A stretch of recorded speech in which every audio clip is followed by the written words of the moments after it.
Pues hoy vamos a meternos de lleno en una historia que, la verdad, arranca con una llamada telefónica imposible. Una que borra de un plumazo 40 años de luto. Totalmente. Las fuentes que tenemos son extractos de una novela, un thriller, que es un auténtico laberinto. Se llama El libro negro de las horas. Ujú. Y nuestra misión va a ser usar estos fragmentos para explorar un mundo de crímenes, de secretos familiares y sobre todo de la obsesión que hay alrededor de los libros antiguos. Sí. Seguiremos los pasos de un hombre que creía que su madre estaba muerta y que ahora, de repente, tiene que encontrarla antes de que la maten de verdad. Y es que esa llamada imposible, es el detonante de todo. Quien llama se hace llamar Calibán, que ya el nombre... Directo de Shakespeare. Exacto, de La Tempestad, y dice que tiene secuestrada a esa madre que se daba por fallecida. Y a cambio de su vida no pide dinero, pide un objeto casi mitológico, el libro negro de las horas, de Constanza de Navarra. Uf. Lo que sigue es una carrera contrarreloj que no solo busca resolver un secuestro, obliga al protagonista a desenterrar una historia familiar que ha estado oculta y deliberadamente enterrada durante décadas. Vamos a empezar por el presente, si te parece, porque la historia arranca con una premisa que desafía toda lógica. ¿Sí?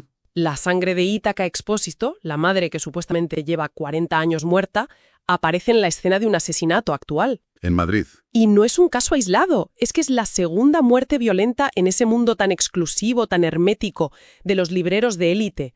Primero cae Edmundo, el conde, un librero de Vitoria muy prestigioso, que aparece envenenado en su propia tienda. Y la escena del crimen ya te pone en situación. Totalmente. La descripción nos da una pista del universo en el que estamos entrando. No es una librería cualquiera, vamos. Del techo cuelga un partel antiguo de madera con una advertencia, una maldición medieval para quien se atreva a robar un libro. La de hay excomunión reservada a su santidad. Esa misma. Esto ya nos dice que estamos en un lugar donde los libros son reliquias y las reglas son, arcaicas y mortales. Exacto. Y poco después en Madrid muere Sarah Morgan, una figura clave en el negocio de los facsímiles de lujo.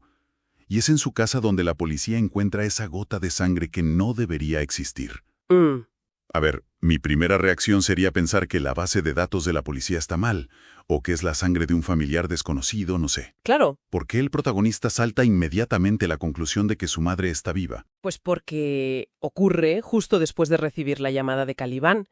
Por separado, son hechos inexplicables, una llamada de un secuestrador que tiene un fantasma y una prueba de ADN imposible. Ya. Pero juntos forman un patrón aterrador.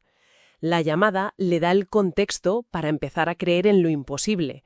Confirma que la amenaza es real y que el pasado, de alguna forma, ha vuelto para cobrarse una deuda. Y aquí es donde la cosa se pone realmente interesante, porque la investigación nos saca de la pura criminología Sí. y nos sumerge de lleno en el universo de la bibliofilia. El objeto del deseo es el libro negro de las horas. No es un libro cualquiera. Los textos explican que los libros de horas eran encargos únicos para la nobleza, auténticas joyas. ¿Es que podían valer tanto como un castillo? Exacto. Y es que no eran solo para leer, eran símbolos de estatus, de poder. Estamos hablando de un mundo de especialistas que ya casi no existen. Mencionas los facsímiles, que son reproducciones exactas, pero para crear el original se necesitaba a pergamineros que trataban las pieles, a iluminadores.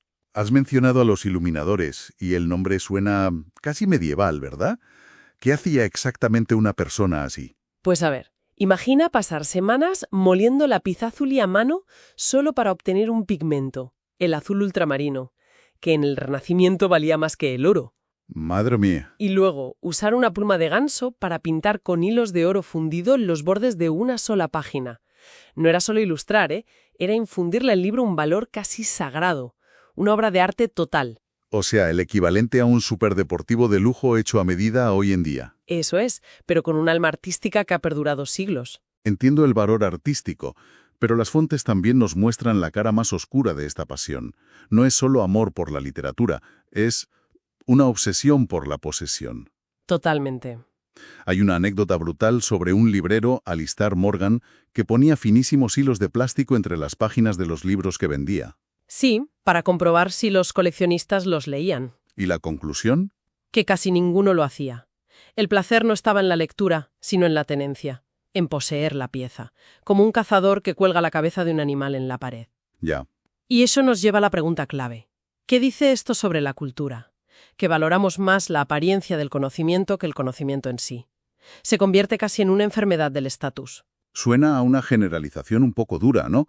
Digo yo que habrá coleccionistas que realmente aman la literatura que contienen esos libros. Por supuesto, pero las fuentes nos presentan el extremo más patológico de ese mundo.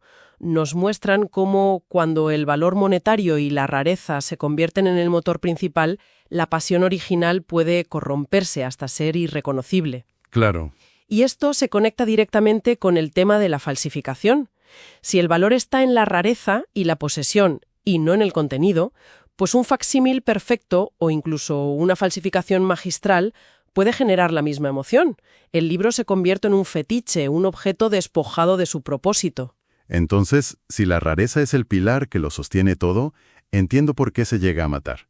Los textos mencionan los 3 libros más codiciados, la Biblia de Gutenberg, la edición Princeps del Quijote y el First Folio de Shakespeare. Es un ecosistema tan frágil que la aparición de una nueva copia podría hundir el mercado. Exactamente. La rareza es el dios al que todos veneran en este mundo. Y por mantener a ese dios vivo, algunos están dispuestos a todo. Vale. Entonces, tenemos estos crímenes brutales, una obsesión casi patológica por un libro, pero todo gira en torno a esta figura fantasma, la madre. Para entender la locura del presente parece que tenemos que desenterrar el pasado. Desde luego. ¿Quién era realmente Ítaca Espósito antes de convertirse en un fantasma? Pues las fuentes la describen como un prodigio, una niña huérfana apodada la Mozart victoriana por su increíble talento para la pintura. Pero fue una infancia robada, una de explotación sistemática por parte de las monjas del orfanato donde creció. Espera, ¿cómo que explotación? La exhibían en giras por toda Europa como si fuera un animal de circo, para ganar dinero. La obligaban a copiar a los grandes maestros, a Goya, a Vermeer, a Caravaggio, en lo que los textos describen como tiempo inhumano. Uf. Y ella nunca vio ni una peseta de todo aquello. Le decían que con su talento estaba pagando su propia manutención.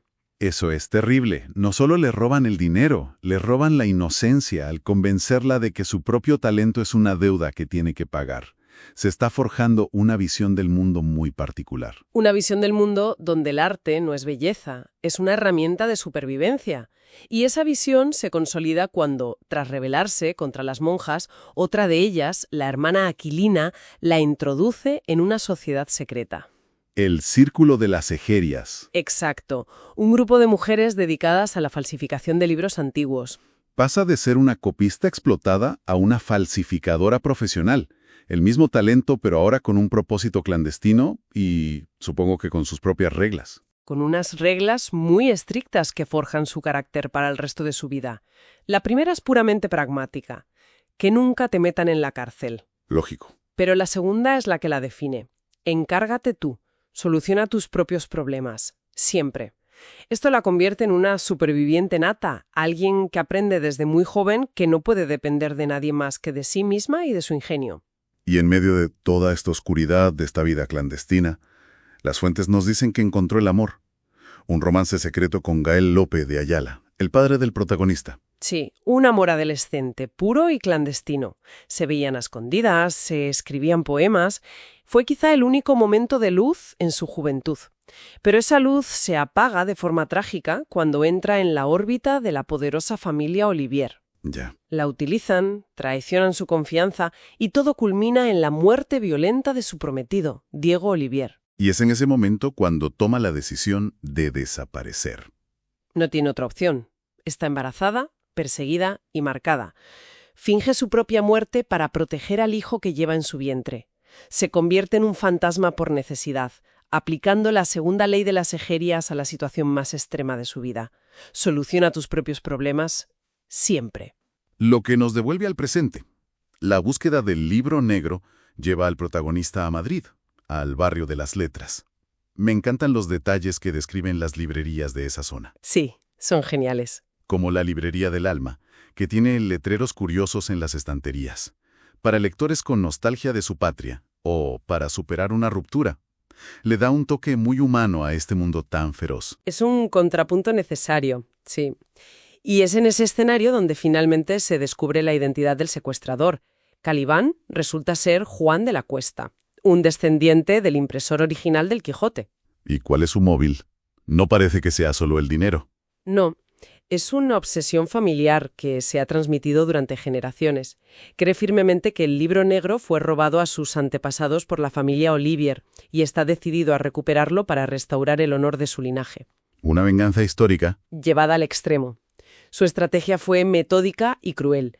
Asesinó a Edmundo y a Sarah Morgan porque eran sus rivales en la búsqueda del libro y secuestró a Ítaca porque era la única persona viva que podía saber dónde estaba escondido. Y contactó al protagonista porque sabía que era la única palanca emocional que podía hacer que su madre colaborase. Una manipulación perfecta. Y aquí llega el gran giro de la historia. El protagonista presencia la aparente muerte de su madre a manos de Calibán. Pero es una farsa. Una obra de teatro macabra orquestada por la propia Ítaca de una manera absolutamente brillante. ¿Usando tetrodoxina? Exacto. Un momento. ¿Está usando un veneno para fingir su muerte mientras el asesino la observa? Eso requiere un nivel de control y un conocimiento bioquímico que parece casi sobrehumano. Ahí está la clave de su personaje. No es un veneno cualquiera, es tetrodotoxina, el famoso veneno del pez globo, el que se conoce en Japón como fugu. Sí. Y no es un conocimiento casual que haya buscado en Internet. Lo fascinante es cómo lo adquirió. Lo aprendió décadas antes, de joven, mientras falsificaba para las Egerias un bestiario del siglo XVI sobre la fauna del Caribe. Espera un segundo.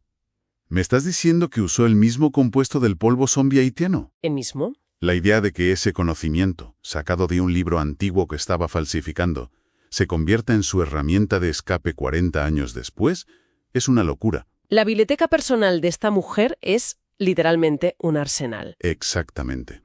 La química, el conocimiento oculto en los libros que ha manejado toda su vida, no es ciencia abstracta para ella, es su arma de supervivencia definitiva. Claro, en dosis subletales, la tetrodotoxina provoca una parálisis que simula perfectamente la muerte. El pulso se vuelve indetectable, la temperatura corporal baja, pero la persona sigue consciente, escuchando todo.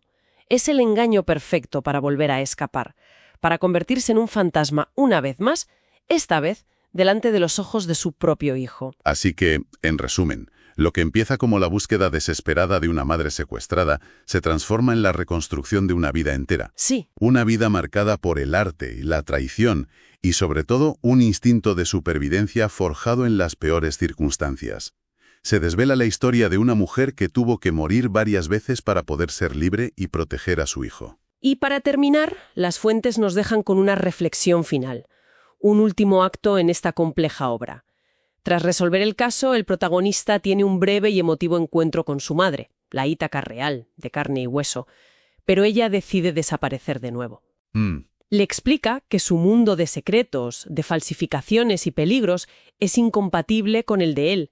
Es un acto de protección final. Pero no se va sin más, ¿verdad? Le deja un regalo. Le deja un regalo en una caja de seguridad del Instituto Cervantes. Es una edición de La Tempestad de Shakespeare. Y aquí todas las piezas encajan de una forma poética y a la vez terrible. Claro. Calibán era el nombre de su secuestrador. Ítaca, su madre, ha demostrado ser una maestra del engaño y la manipulación, una hechicera como Próspero en la obra. Ya. Y él, su hijo, queda en una posición similar a la de Miranda, descubriendo un mundo nuevo y complejo que su progenitora controlaba desde las sombras. ¿Entonces el libro no es solo un regalo de despedida? Es mucho más. Es un mensaje, quizá una clave final. Con ese libro, Ítaca parece estar diciéndole: esta soy yo, este es el mundo tormentoso en el que vivo. Y nos deja con una pregunta flotando en el aire. ¿Es este libro una justificación, una disculpa, o simplemente la aceptación final de la vida que ella ha elegido seguir viviendo, para siempre, en la sombra?